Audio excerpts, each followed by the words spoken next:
सवाल ये कि क्या आप कुछ चेंज महसूस कर रहे हैं राहुल गांधी को लेकर? जरूर। मैंने बहुत अरसे पहले आप ही के प्रोग्राम पे कहा था कि जो उनकी छवि है उसमें सुधार भी है और परिवर्तन भी। सुधार ये है कि भाई अब वो जो मुद्दे उठाते हैं वो मुद्दे लोगों और जमीन से जुड़े हुए हैं। जो परिवर्तन है उन्हें अब बहुत सीरियसली लिया जा रहा है। और ये परिवर्तन आशुतोष जी तब आया जबकि वो लीडर ऑफ ऑपोजिशन बने, क्योंकि तब उनकी आवाज बुलंद हुई, उनकी आवाज सुनने को आई और पार्लियामेंट में जो उन्होंने मुद्दे उठाए वो लोग उससे सहमत थे। मेरा सिर्फ मेरी एक ही प्रॉब्लम है कि उनमें कंसिस्टेंसी लैकिंग है। देखिए, अगर आप मुद्दे उठाएंगे तो आप दो तरीके से मुद्दे उठा सकते हैं। एक तो आप एक्टिविस्ट की तरह और एक पॉलिटिशियन की तरह। वो जो एक्टिविज्म से पॉलिटिशियन का जो ठहराव होना चाहिए और जो मूवमेंट होनी चाहिए वो अभी भी कंप्लीट नहीं है। पर मुझे कोई शंका नहीं है, मुझे कोई ये नहीं है कि भाई वो होगा नहीं, वो होगा। पर देखिए, अगर आप नरेंद्र मोदी के खिलाफ जाना चाहते हैं तो आपको दो चीजें मन में रखनी पड़ेंगी। नंबर वन, वो बहुत ही अहम दर्जे के पॉलिटिशियन हैं। और नंबर टू, उनके काम करने की जो क्षमता है वो बहुत ज्यादा है। उनमें कोई छुट्टी लेने की आवश्यकता नहीं कभी हुई, वो छुट्टी नहीं लेते, वो जमीन से जुड़े हुए हैं और वो डटे रहते हैं। ये जो डटे रहने की बात है वो राहुल गांधी में नहीं है। तीसरी चीज, जब आप लीडर ऑफ ऑपोजिशन हैं तो आप ऑपोजिशन के लीडर हैं, आप कांग्रेस के मालिक नहीं। तो आपको ऐसा बनना पड़ेगा कि आप लोगों को साथ लेके चलें। वो अभी भी लोगों को साथ नहीं लेके चलते। जहां प्रियंका गांधी लोगों को साथ लेके चलती है, राहुल गांधी नहीं चलते, क्योंकि राहुल गांधी में शायद अभी भी ये संदेह है या ये एक मानसिक स्थिति है कि भाई मैं कांग्रेस का मालिक हूं, ये देश के हम क्वाज़ाई मालिक हैं। वो स्थिति उन्हें बदलनी पड़ेगी क्योंकि अब देश बदल गया है। देखिए, लोग जो मैं उनको बहुत ही रिस्पेक्ट करता था और करता रहूंगा, राजीव गांधी। मैंने अभी हाल ही में एक आपके सहयोगी के चैनल पे पॉडकास्ट पे बोला कि Sonia Gandhi will always be remembered and should be remembered for her elegance and grace. लोग इंदिरा गांधी को उनको याद नहीं है, राजीव गांधी को भी याद नहीं है। तो जो उनका कॉन्टेक्स्ट है वो कॉन्टेक्स्ट राहुल और प्रियंका के द्वारा है। तो इसीलिए इट्स इवन मोर इम्पोर्टेंट कि राहुल गांधी की जो छवि है it is very carefully curated. और लोग बोलते हैं नहीं नहीं जी वो पसंद नहीं करते, वो अपना जो उनके मन में आया वो कह देते हैं। जरूर, पर कभी कभी ये होता है कि जब आप चीजें ऑफ द कफ बोलते हैं तो उनको वापस लेना बहुत कठिन है। बट सुहेल, एक बात बताइए कि ये कुछ ज्यादा ही एग्रेसिव राहुल गांधी नहीं दिखाई पड़ रहे हैं? क्योंकि जिस तरीके से संसद के अंदर लीडर ऑपोजिशन बनने के बाद वो लगातार सरकार पे हमले भी कर रहे हैं और लगातार बहुत तीखे शब्दों का भी इस्तेमाल कर रहे हैं।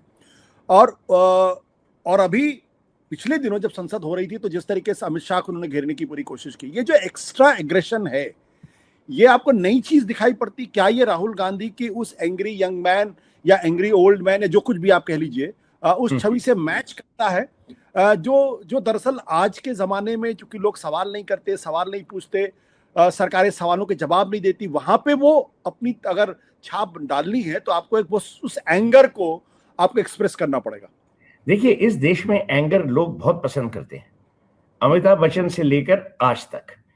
तो जो आपने कहा एंग्री यंग मैन या एंग्री ओल्ड मैन, वो छवि बहुत सही है, क्योंकि लोगों में भी क्रोध है, लोगों में भी एंगर है। एंगर एक इंसान के अगेंस्ट नहीं, एंगर कभी कभी सिस्टम के अगेंस्ट है। मुझे काफी अर्जे से गुस्सा आ रहा है और आता रहा है कि भाई जो हमारे इंफ्रास्ट्रक्चर की हालत है वो बहुत ही बदतर है। तो anger is a good emotion, पर एंगर के साथ आपको सोल्यूशन भी देनी पड़ेगी। क्योंकि देखिए, देश में सभी नाराज होते हैं, देश में सभी क्रोधित होते हैं, पर क्रोध is not a productive emotion. जब आशुतोष क्रोधित होते हैं उससे कुछ होगा नहीं, उससे कुछ प्राप्त नहीं होगा। तो क्रोध is good to park the issue, पर अगर आपको इशू सॉल्व करना है, अगर आपको इशू में कुछ ठहराव लाना है, कुछ बदलाव लाना है, उसके लिए आपको सॉल्यूशंस देने पड़ेंगे। तो बोलेंगे कि राहुल मुद्दे तो उठाता है पर उसकी समझ कम है, ये क्रोध के मुद्दे हैं, ये मुद्दे not with a problem solving view. और ये बहुत ही इंपॉर्टेंट बात है।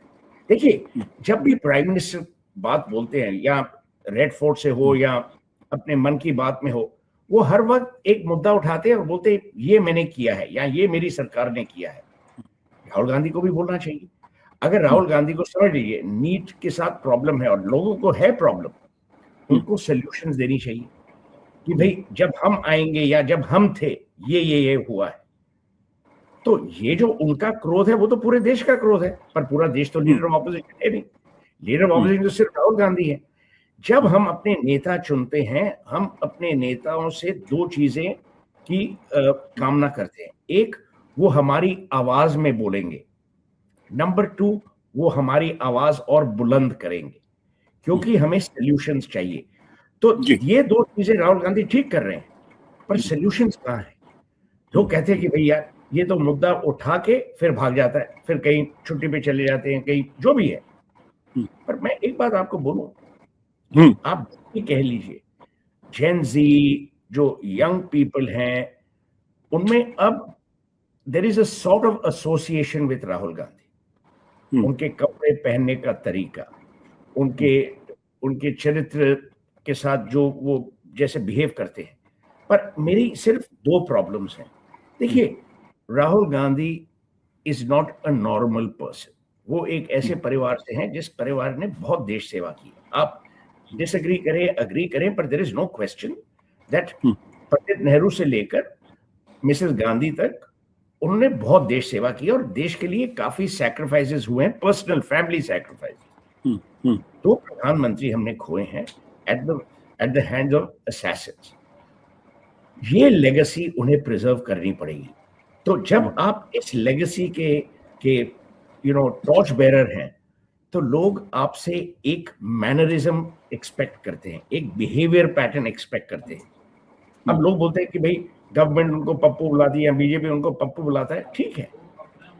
जब आपको कोई मड छिड़के तो ये थोड़ी कि आप भी वापस मट्टी छिड़केंगे। तो ये उन्हें एक कैलिब्रेशन करके बिहेवियर पैटर्न चेंज करना। Copyright disclaimer under Section 107 of the Copyright Act 1976. Allowance is made for fair use for purposes such as criticism, comment, news reporting, scholarship, and research. Fair use is a use permitted by copyright statute that might otherwise be infringing.